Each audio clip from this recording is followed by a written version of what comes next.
Hi everyone, thanks so much for listening to another episode of Dogman Encounters Radio. I'm Vic Cundiff and I'll be your host for the show.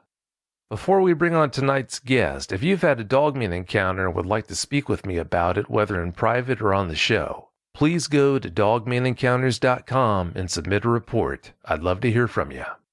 If you've had a Sasquatch sighting and would like to be a guest on Bigfoot Eyewitness Radio, please go to BigfootEyewitness.com and submit a report. Tonight's guests are Troy and Kaye. Troy and Kaye, welcome to the show. Hey, Vic, thanks. Thanks for having us. Oh, thanks for coming on the show. I appreciate it. Troy, please give us a brief bio on yourself. My name's Troy, 30 years old. I've lived in Louisiana my whole life. I've never really ventured out. I've been out of state just a couple of times. Just born and bred Cajun. Like to hunt, fish, just be a dad. I was an iron worker for 10 years. Was a tower technician for a little bit of time, and now I work in warehousing. I love being outside, being outdoors, and just being a dad. Well, nothing wrong with that. That sounds like a great life to me. How about you, Kaye? What can you tell us about yourself? I'm 28. I've lived in Louisiana for almost 19 years. I moved here from Texas when I was 10. I'm a stay-at-home mom, and all of these experiences are the first I've ever had. I like to be scared watching TV or reading a book. This is totally different. Yeah, it's totally different when it's the real thing that you're dealing with. Yeah. You describe yourself as being a very humble guy, Troy. Do you think being so humble has affected your ability to deal with your Dogman experiences? In some ways. You know, like the first time we spoke, like I told you, I guess you can get a sense of me holding a lot of things back. And I guess it really wasn't that. It's just when you talk about these things, you get a certain percentage of people who's, yeah, I know what you mean. I've experienced weird things before. And you get the other side of the coin of people who, man, you're nuts, or you're crazy, or, you know, you're drinking too much or something. Yeah, it's unfortunate you get responses like that, but yeah, that's just their ignorance. How much time did you spend in the woods before you found out about dogmen being in your area compared to the amount of time that you spend now in the woods? It's changed, man. It's a lot different. I used to stay out hunting and fishing. Me and my brother would hunt and fish a lot. I stayed in the woods. I've got some family property that's been in our bloodline for as far back as history can tell. And ever since we had all this weird stuff go around, I won't go in the woods by myself anymore, or unless I got my shotgun rifle and a sidearm. Well, I can't say I blame you for doing that. How about you, Kaye? How much time did you used to spend out in the woods before all this started? We went in the woods back, the land that he's talking about. We would go back there and ride four-wheelers, and we went fishing all the time. We did that every weekend. And all of this has kind of made me wary. I mean, I won't even, at my own house, I won't even go outside at night by myself anymore, because you just never know. Once you see for yourself that it's real, it just changes everything. Oh, there's no denying that. And it really is a shame when you love to go out into the woods and do things, and the next thing you know, you find out about the dogman reality, and now all of a sudden you can't do any of those things that you used to take for granted. That really is a shame. Yeah. How'd you find out about the show, Troy? Kay and I she likes paranormal horror type stuff, and we would listen to, you know, true stories, true encounters, and I guess one day your show just ended up in one of our feeds on our YouTube channel, and we listened to it, and it was like, man, that's some crazy, all the different encounters people would have, and it's really some hair-raising stuff. We started listening to one show, then another show, and then we couldn't stop. It's just hearing what everybody went through. Kind of became a tradition. Yeah, every time I get an off day, we just sit back, pop some popcorn and listen to your show, your YouTube channel. Well, I'm glad you found out about it for more reason than one. Before you two tell us about your encounters and experiences, please tell us about the area where you live. We live in pretty much the heart of Louisiana. It's a very small town, maybe about 17 to 20 miles outside Lafayette, Louisiana. But the area we live in is right on the edge of the Atchafalaya River Basin. It's exactly 1 mile from where we live. The levee system is. And from there, it's acres and acres of sugarcane fields, lots of woods. There's a bayou actually maybe about 700 feet away from our house. And it's country out here, man. It's real rural. Yeah, sure sounds like the perfect habitat for a dogman to me.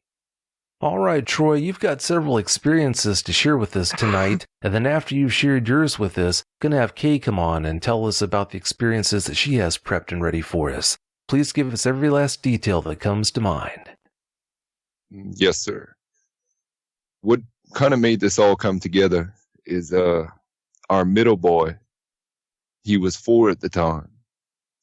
Kaye's, I'm gonna let her tell. She's got a lot better memory of what happened than I did. Like he said, our oldest boy, he had a doctor's appointment that day, and our oldest, which is our only girl, she was staying at my mom's house, which is roughly a mile from where we live, which is where I grew up.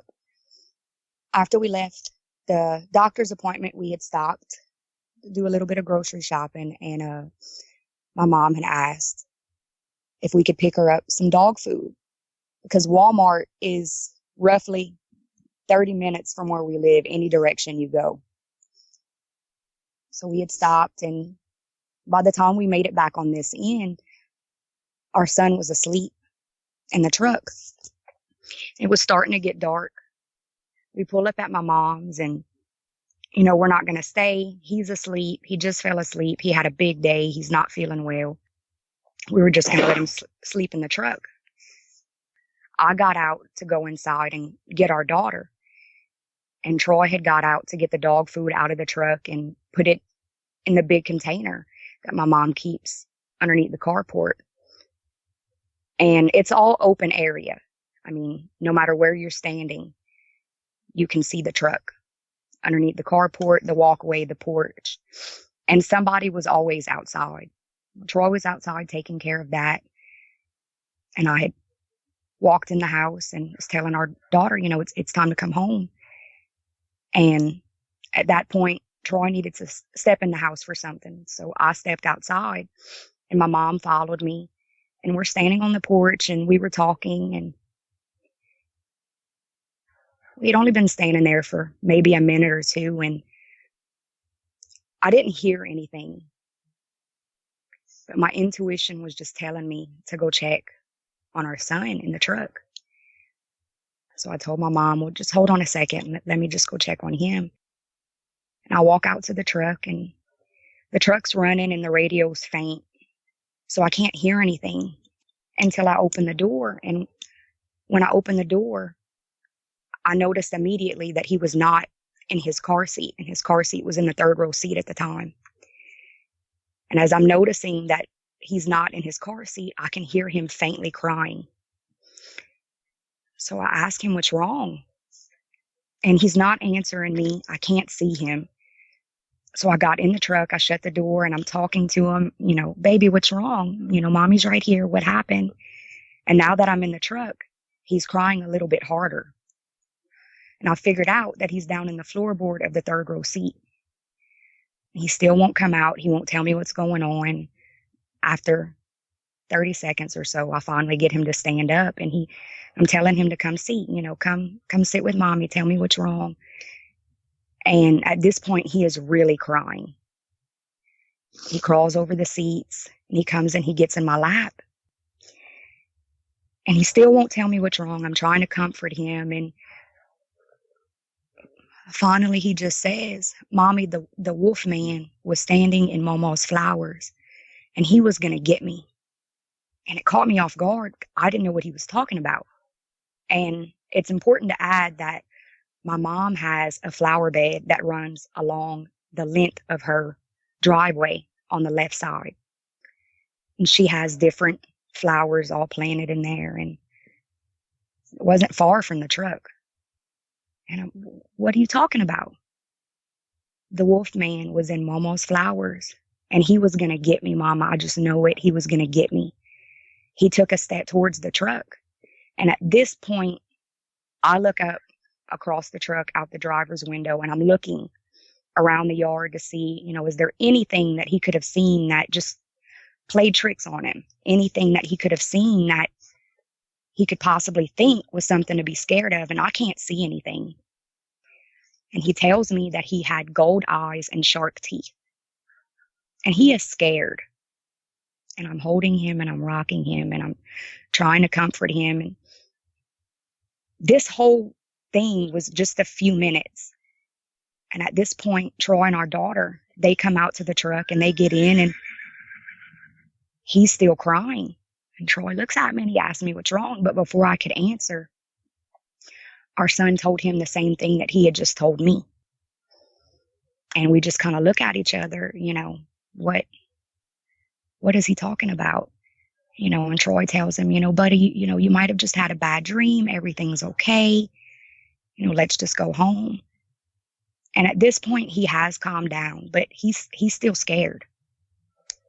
We get him home, get everybody calmed down and everybody in bed. And Troy and I never really had much of a conversation about it, and I didn't really process the information until after everyone was in bed, because my main goal was just calming him down and comforting him and making sure he was okay. And as I started just replaying what he said and I started thinking about it, he's always had a fascination with wolves. I mean, since he was a toddler, he loves wolves. He loves huskies because he thinks they are wolves. But he had no knowledge of werewolves or dogmen or wolfmen, like he called it. I mean, they didn't even watch Scooby-Doo at the time. So it was hard for me to accept the fact that it was possibly just a nightmare because he had no knowledge of that. And the more I'm thinking about it, the more I grew up back there. And I had never felt like I needed to be afraid of anything. I was outside late at night all the time. So when you're in a comfortable place, you don't pay attention to your surroundings. And when I was walking out to the truck, I was not paying attention to my surroundings. And I'd been in the truck with him minute and a half, maybe two, before it hit me that maybe I need to look up and look around to see what is it that he could have seen that scared him. So then it started to set in was, oh, okay. If this was out there, it could have been out there when I walked out to the truck. It could have been out there when I was sitting with him in the truck. I had no idea. He didn't really talk about it much after that. He kind of said a few things about it to his older sister the next day. And, and she's big sister, well, brother, everything's okay. You probably just had a nightmare. And I didn't want to push the issue. For me, I really just wanted him to forget about it because of how scared he was. I mean, it still bothers me. It still, even 2 years later, it still bothers me because I don't know what my child saw. And there was always somebody outside. And that's what I struggle with the most is we didn't just get out of the truck and everybody go in the house and just leave my kid outside. There was always somebody right there, mere feet from the truck. And how did we not hear anything? How did we not see anything? And I mean, I still struggle with that. And he's never talked about it again. I mean, my only hope can be that he's forgotten about it. But just believing it was a nightmare, that just doesn't work for me. You know, how could he have a nightmare about something he doesn't know anything about? But the alternative is so much worse, you know? And we hadn't had any experiences at this point, and you don't want to jump to that. You know, you want to find the rational and logical explanation for everything. But any way I looked at it, it just did not make any sense. And as I said earlier, Troy and I never really had a conversation about it.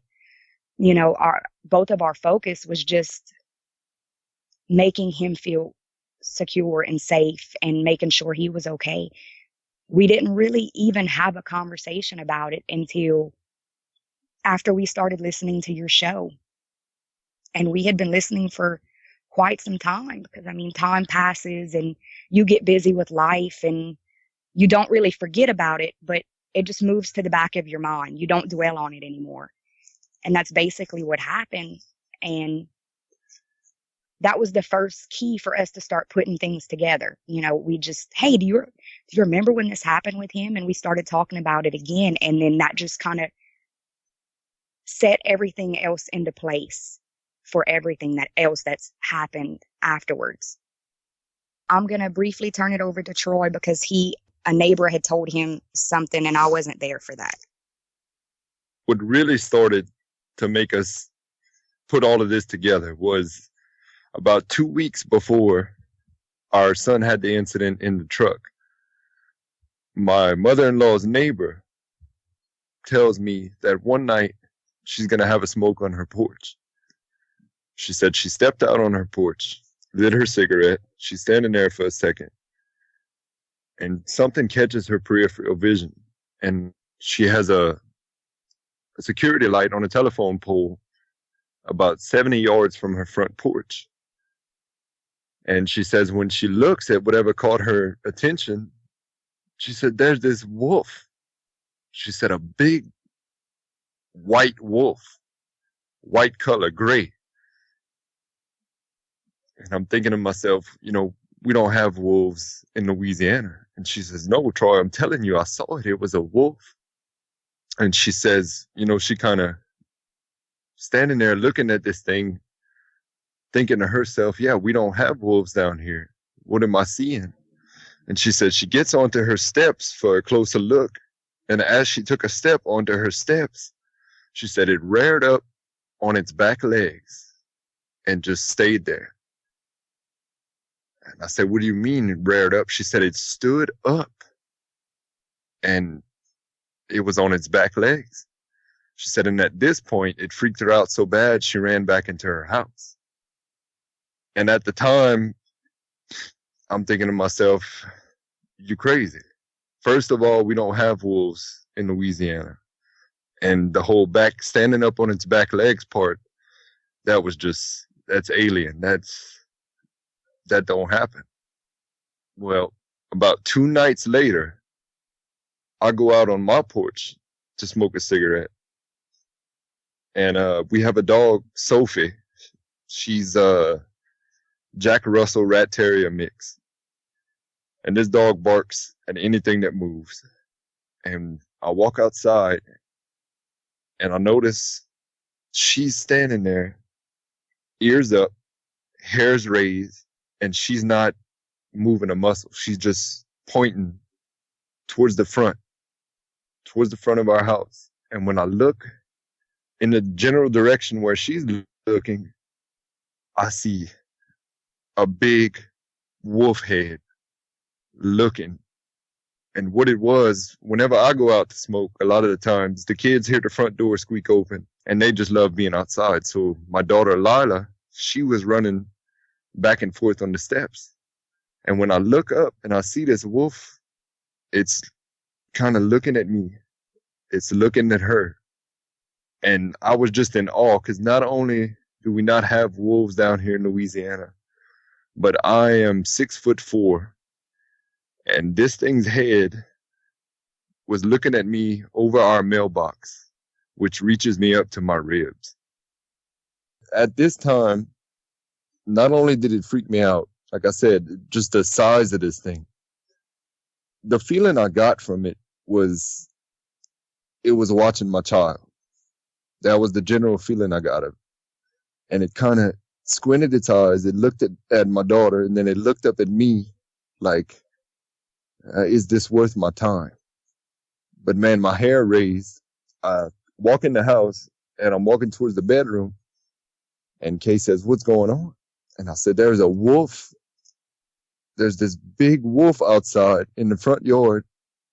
I said, "And it's giving me some bad vibes." I said, "It's looking at Lila."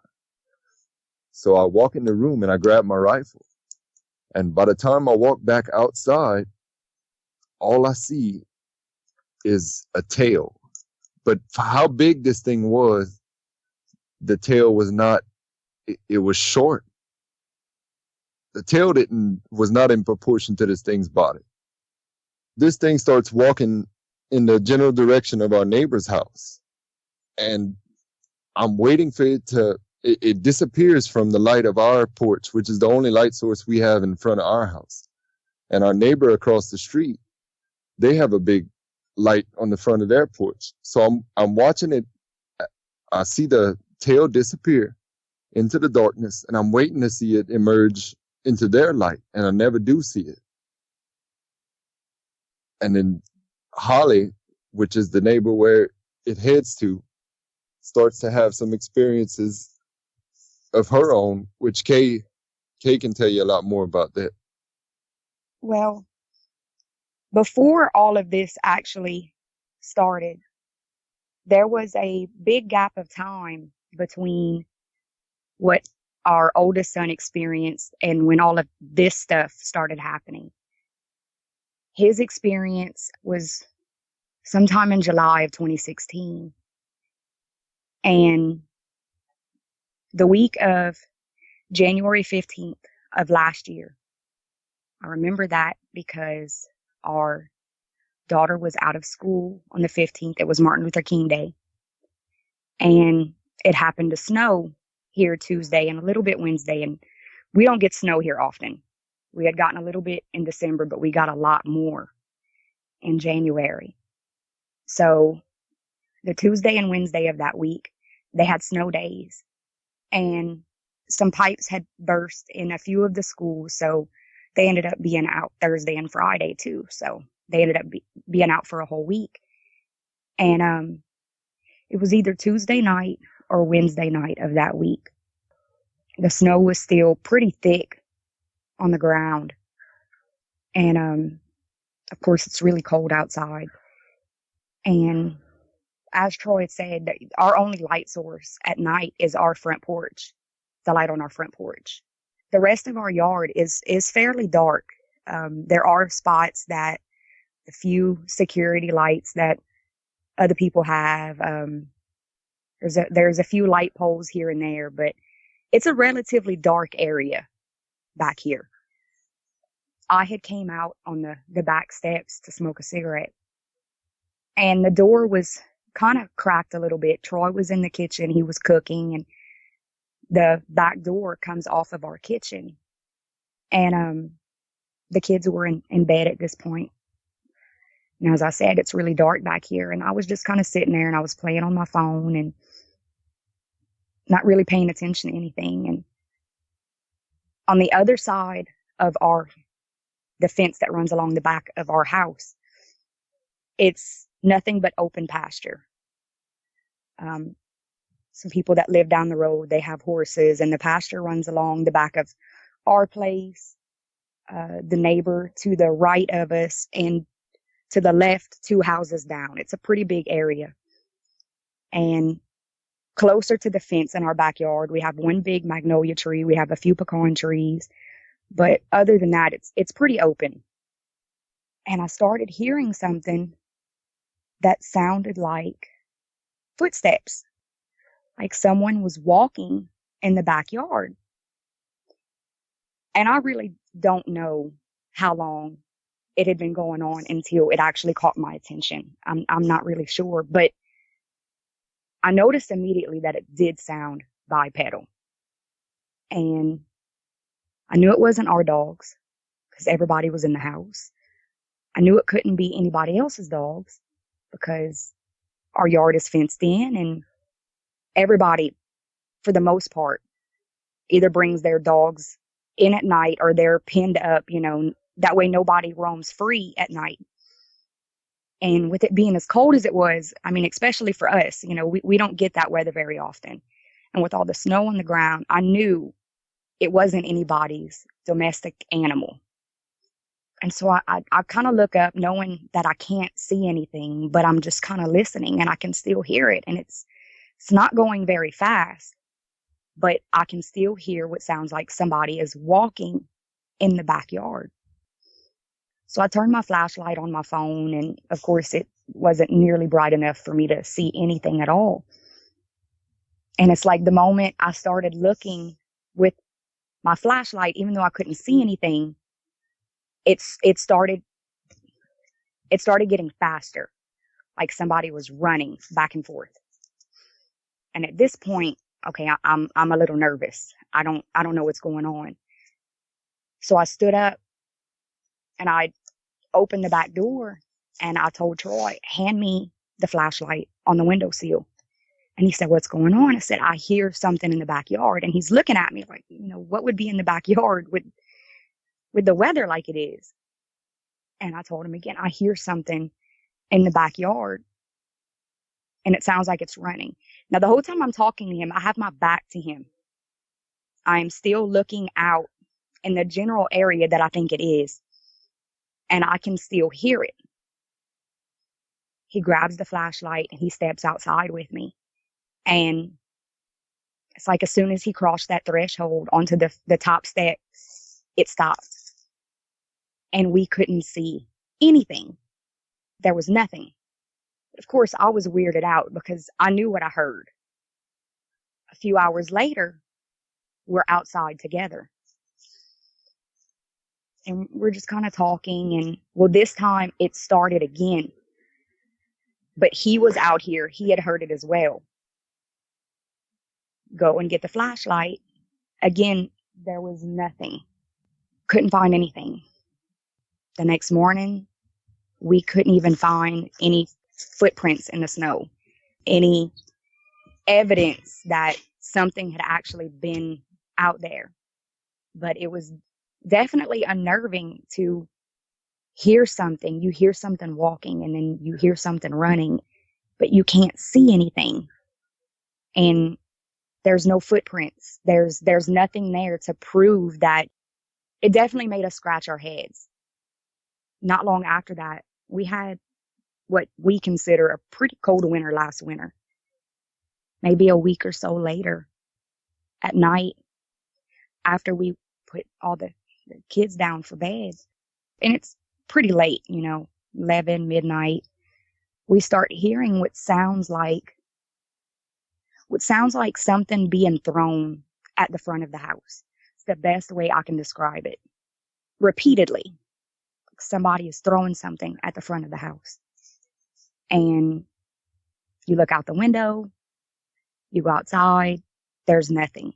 No evidence that anything has been thrown at the house. Nothing.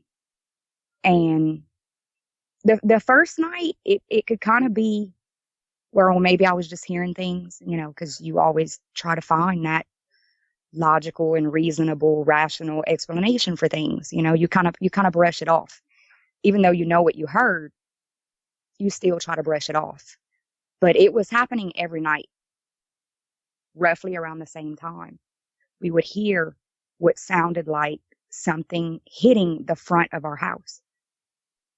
Because our bedroom is on that front wall. It's right there.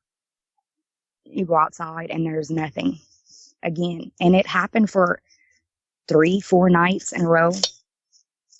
The last night it happened much, much earlier. The kids were actually still up at this point, and they heard it. our daughter had actually heard it before anybody else did, because she was in the living room.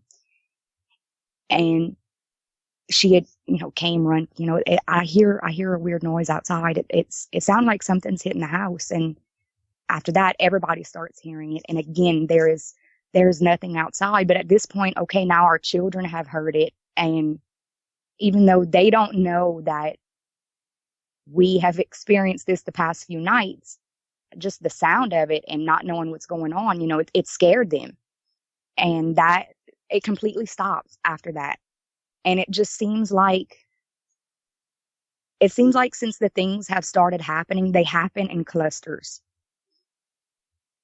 small clusters, and then everything just stops for a few months.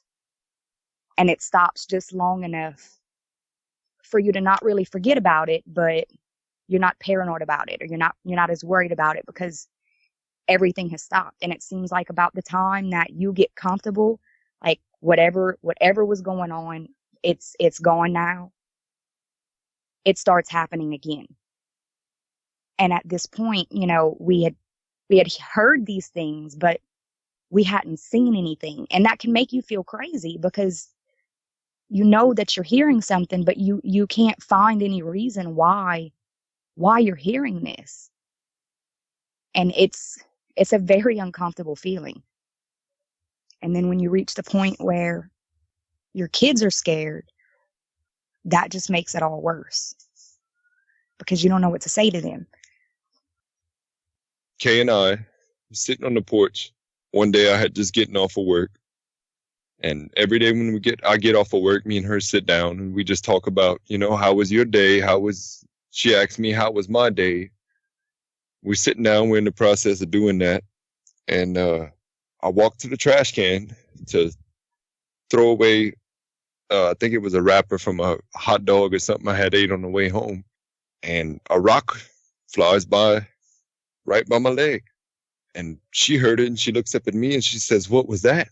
And I'm chuckling. I said, "One of the kids are messing with me." I said, "They're throwing rocks."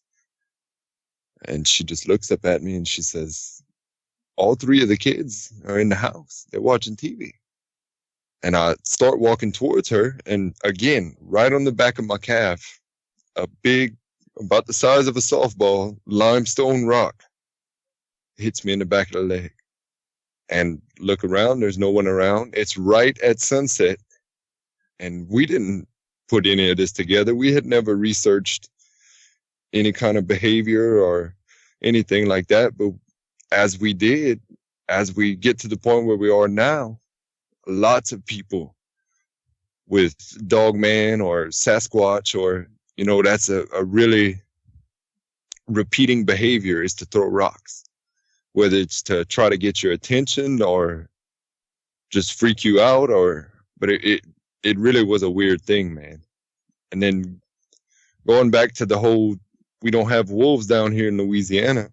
I asked the neighbors across the street one day, me and the husband had met up, and I asked him, I was like, "Man, you're not going to believe this, but the other night, sitting out on the porch, there was a wolf on the road standing there looking at me." And he's like, "Yeah, man, I seen it a couple of times too."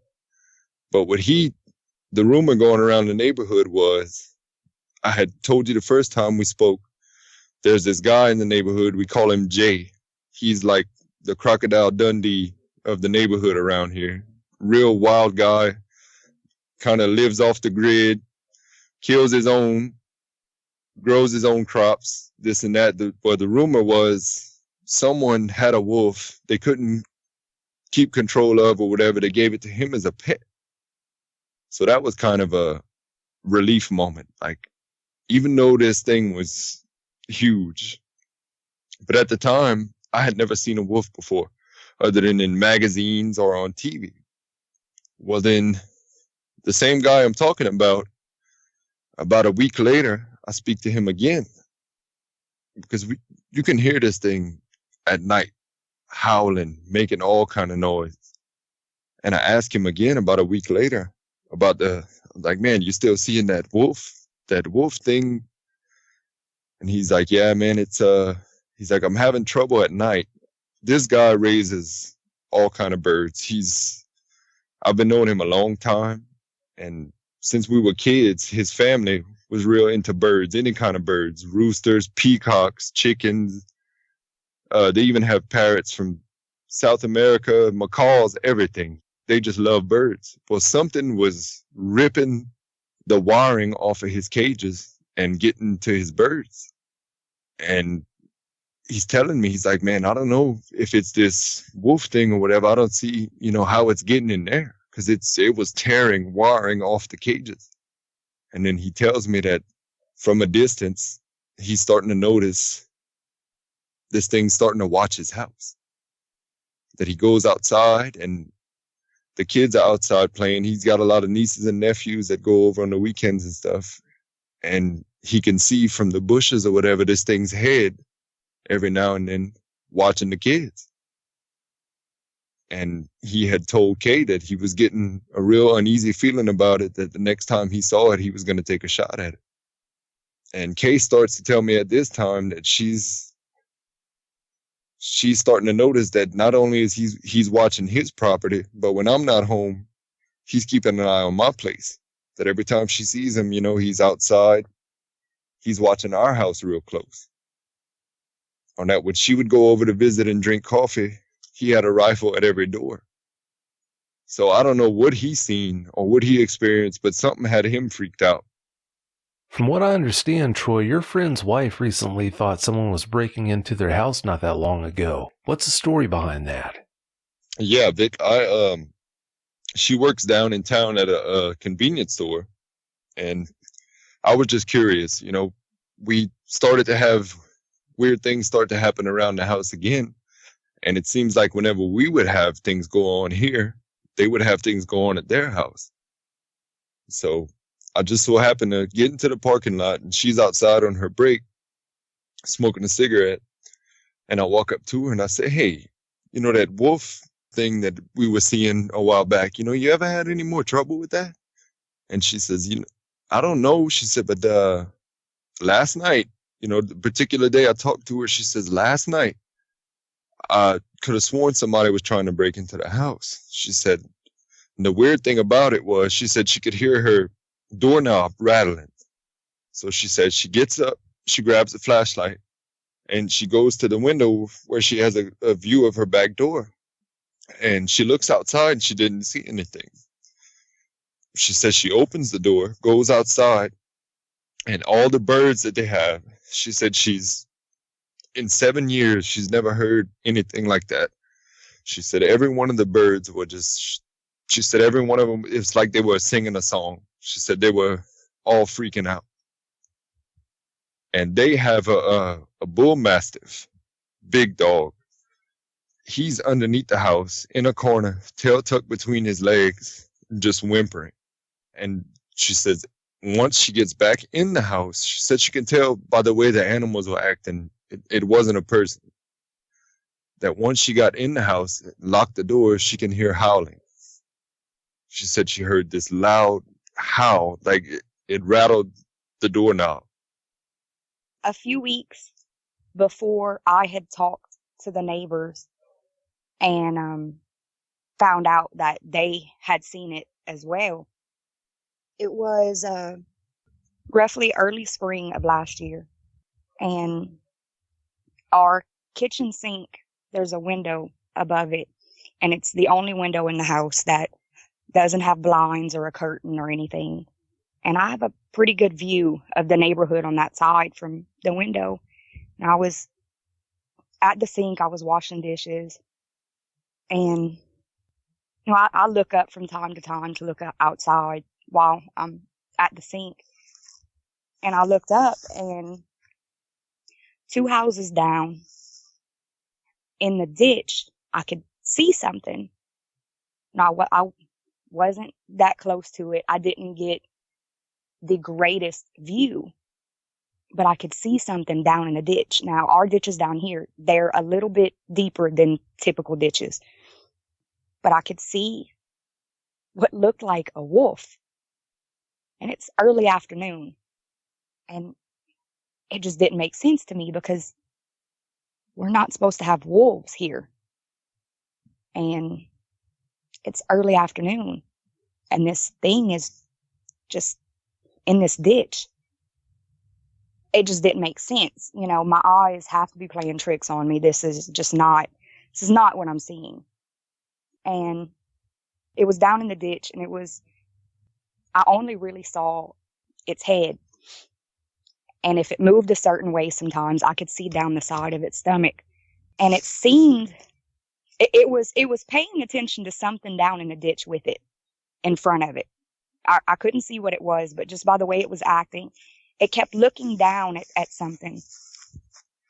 And it would kind of move a little bit, but something down in the ditch in front of it had his attention. And every now and then he would kind of pick his head up, and it looked like he was sniffing the air. And then he would go back about his business. You know, he didn't seem like he was too bothered about anything. And I'm still trying to figure out what am I looking at?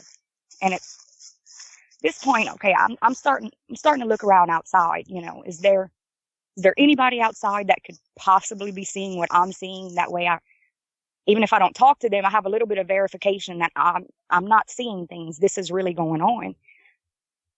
And around that time, I noticed that the woman who lives there, she is also outside. And she is kneeling down. Her back is to me. They have a front porch. You know, their house is an older house, and they have a porch on each side of their house. And she's kneeling down in front of the house, right next to the steps, and she's working on something. I can't tell what it is, but she's working on something, and I can tell that she's no more than roughly 30 feet from it. I mean, it's in her front yard, in her ditch, and okay, she hasn't noticed this. So I'm still questioning my sanity at this point. And I'm looking back and forth between this wolf and the woman who lives there. And she still hasn't noticed it. And I look back at it, and something in this air, like towards our house, has caught his attention. He looks like he is looking at something in our front yard. Whatever it is, he's staring at it pretty intently. And I'm still looking back and forth between it and the woman. And about the time that I glanced back at her, I saw her head turn to the left, and I can tell she has seen it. And she just doesn't move. She's looking at it, and then I see her turn. She's still kneeling down. I see her turn like she's trying to follow its gaze. And all at once, she just jumped up, and she ran up the steps on the porch, and she ran in the house. And that's when I realized, okay, wait a minute. No, I really am seeing this. So I turned the water off, and I'm going to run through the house, run to the front porch to get a better look. And in just the few seconds it took me to turn the water off and run to the front porch, it was gone. And there was no trace of it anywhere. I don't know how it could have disappeared that fast, but to me, it just looked like a wolf. A really big wolf from what I could see. But, you know, you hear a lot of these stories that, you know, of people's experiences, and well, it looks like this and it looks like that. And he just looked like a giant wolf. He was light gray, and he had, like, I guess you could say, like, patches of white. Yeah. Around his face. And what I could see of his side looked the same. It was gray with, like, patches of white, just in different spots. But he just looked like a huge wolf, like, just really, really big head. Not your typical normal size wolf. And I couldn't believe it. And I tell Troy about it when he gets home from work, and he looks at me like I'm nuts. You know, we don't have wolves here. yeah, no, but this is what I saw. And then about 2 weeks later is whenever I had talked to the neighbors, and it had just got brought up in conversation, you know, that they had seen it too. And, you know, Troy still, he hadn't seen it at all, you know. I'm not sure about other neighbors in the area, if they had seen it or not. But there was a few week span between, and I never saw it again after that. That was my only sighting.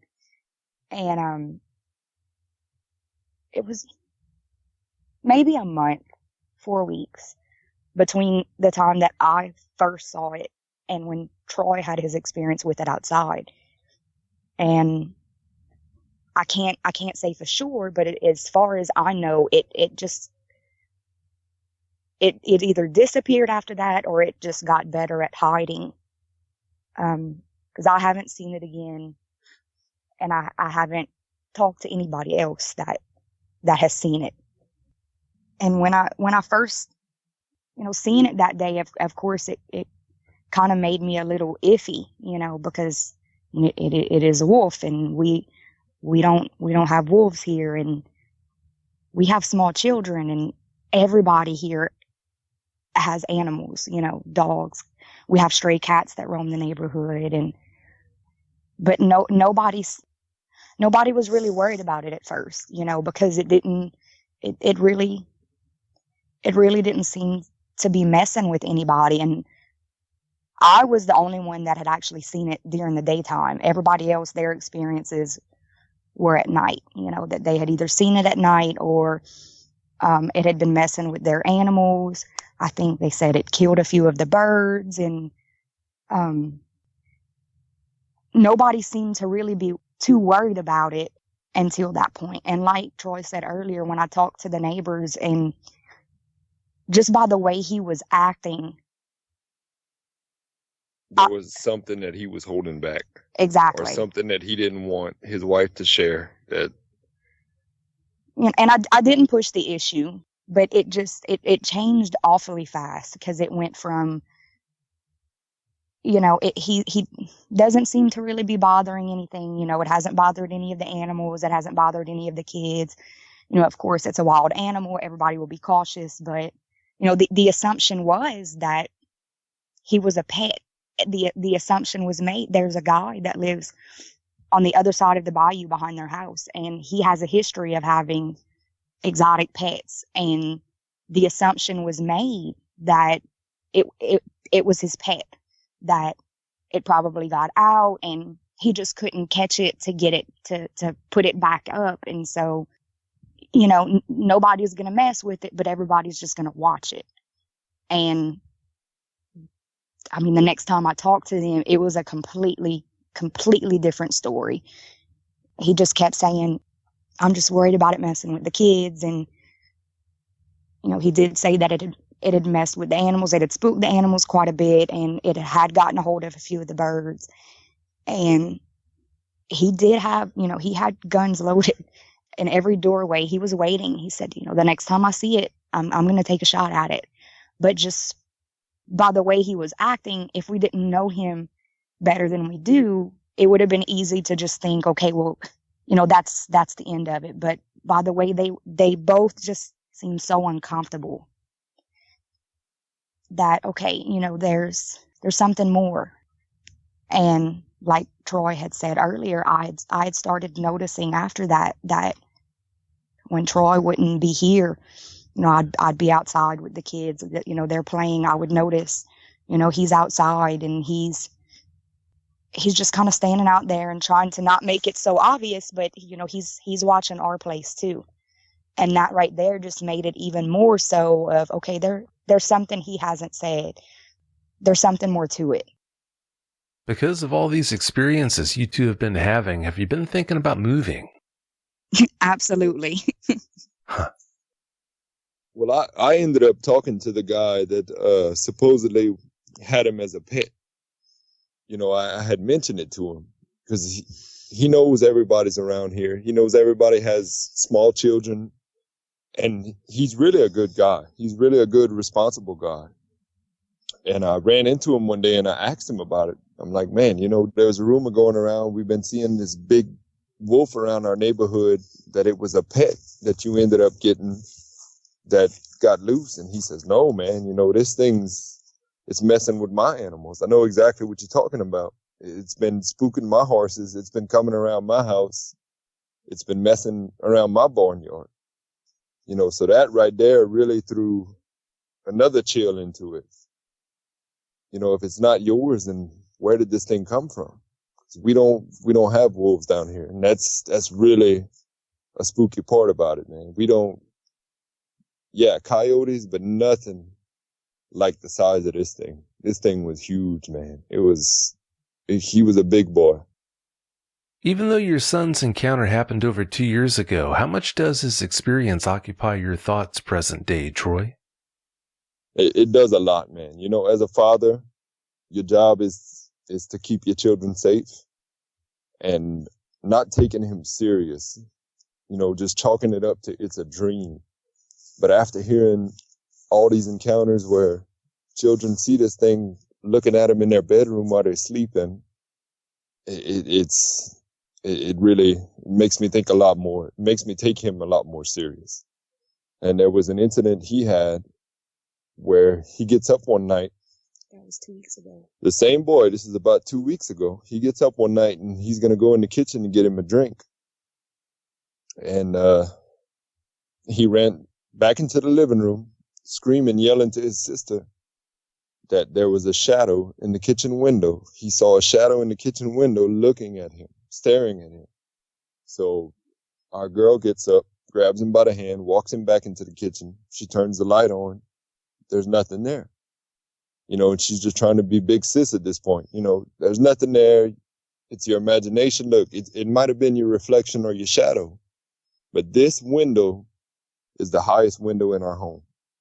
And there's no way, without getting a chair or a stool or something like that for him to stand on, that this could have been his reflection or his shadow. Because that window is so high, and the house is up as high as it is. I'm 6'4", and for me to look into this window from the outside of our house, you would only be able to see the top of my head. He has to. Our house is roughly 8 foot from the fence on that side, and as we've said before, there we don't have any lights on the sides of the house. We just have the front porch, and the neighbor next door, they have lights on the front of their house. We're closer to the fence than they are. Their house is just a little bit further back and they're further away. But to be able to fully see Troy out the window, he has to be standing up against the fence. And for something to cast a shadow big enough for him to be able to see it,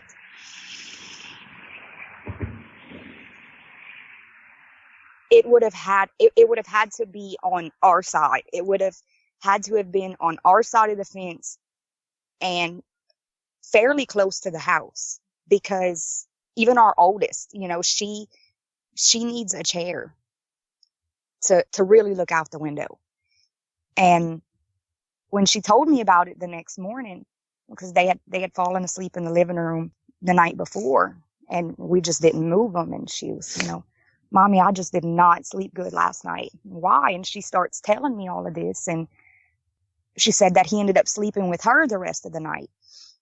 And I'd asked her, well, why didn't you come wake us up? And she was, it wasn't a big deal to her.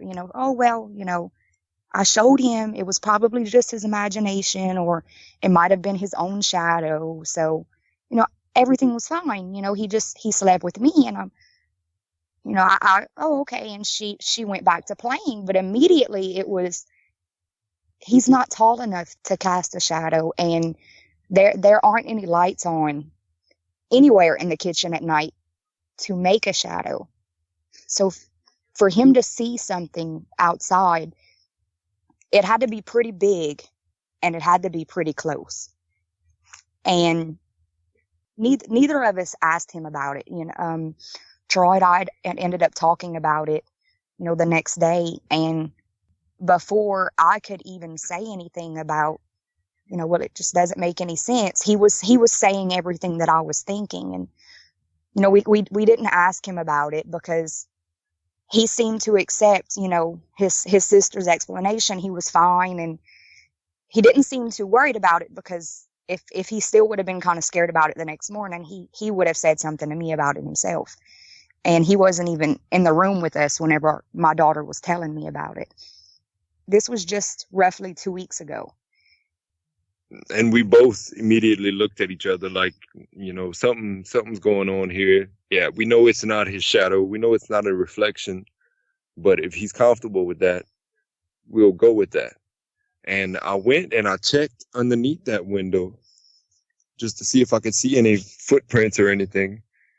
And it looked like somebody had taken a rake, is how I can put it, and just kind of stirred the dirt up right there, which was a weird thing. And then around the same time, this was within the same week, I work pretty late shifts. So on my first day off, I'm burnt out, so I like to try to catch up on some sleep. I remember Kay coming in the room this morning, and she's telling me, hey, there's a horse in the yard.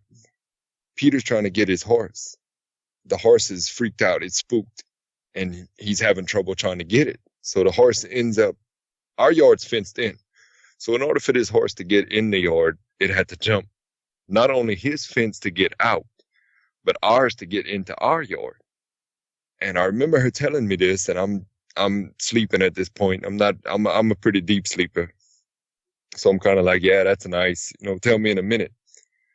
Well, when I wake up and she tells me what happens again, and she's like, okay, come take a look in the yard.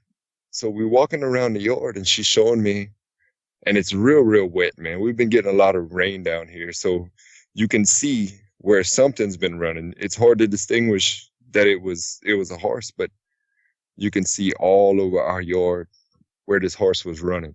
And she didn't just come here to graze. She was running from something. And not only the horse prints are from where she's been running, we have pecan trees and a magnolia tree where limbs have just been snapped completely off and on the ground. Big, big branches. And Kay can hear this guy, he finally catches up to his horse down the road. And as he's walking back in front of our house, she says she can hear him telling the horse, what happened? You never do this. This is out of your character. What's going on? And it's not the first time. We've had horses from another neighbor jump our fence and come into our yard, which has never, in 7 years we've been living here, it's never happened before. It's something's spooking these horses so bad to where they're trying to get away. And this is horses that we've been feeding since we moved here. It's not new horses. They're not just getting antsy. Something's scaring them. Considering the build-up, I'm afraid to ask you two where you think things are going to go from here. Well, Vic, around the same time period this is going on, I believe I had mentioned to you about a week ago, I walk outside. Kay had went to sleep. I was the only one up in the house. And I go outside on the porch to smoke a cigarette. And I'm about halfway through, and I hear 2 footsteps on top of our porch. What happened when you heard those footsteps? Man, it freaked me out, man. I just, with everything on my mind, I didn't want to go. I didn't want to investigate. I went back in the house, kind of trying to convince myself that I was hearing things. So I go and I get into bed, and right as I'm getting snug, right as I'm getting comfortable to where I'm about to fall asleep, I hear my trash can lid. Very distinct sound, the big green bins. I hear my trash can lid open and being slammed shut about 3 times. And it was a 50-50 mixture of, I don't want to go see what it is, and I got to be up and work in a couple of hours. But my hair on the back of my neck stood up, and I really didn't even want to look out the blind to see what was going on.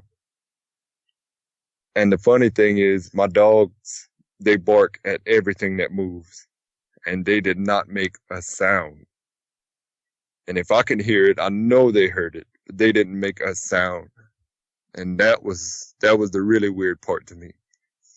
Well, they've got good sense. I don't blame them for not making any noise. How hard of a time has your son had dealing with those experiences he's had?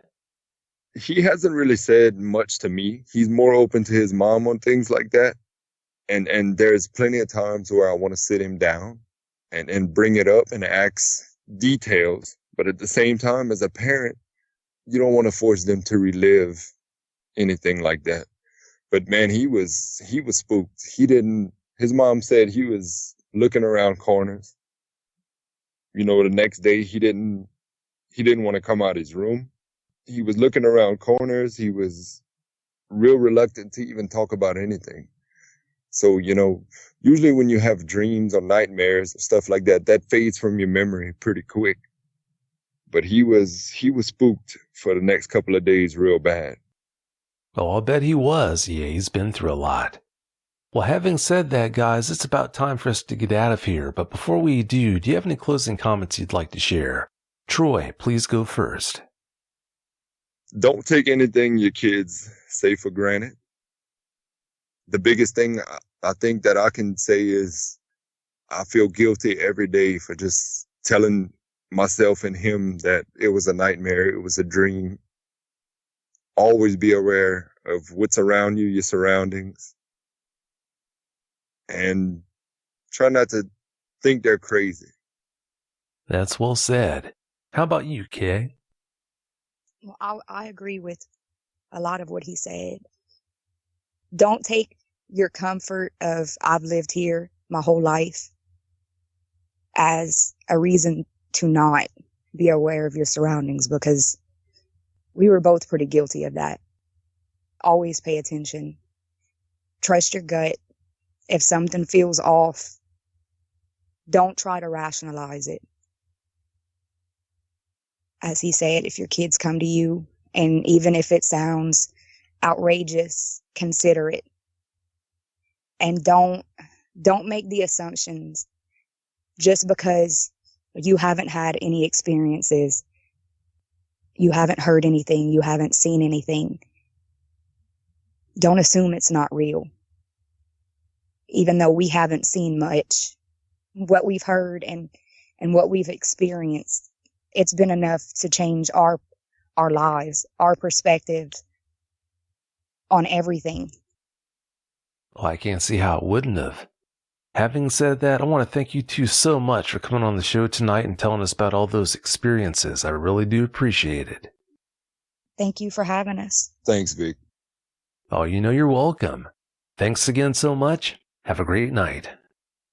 If you've had a Dogman encounter of your own and would like to speak with me, whether in private or on the show, please go to dogmenencounters.com and submit a report. I'd love to hear from you.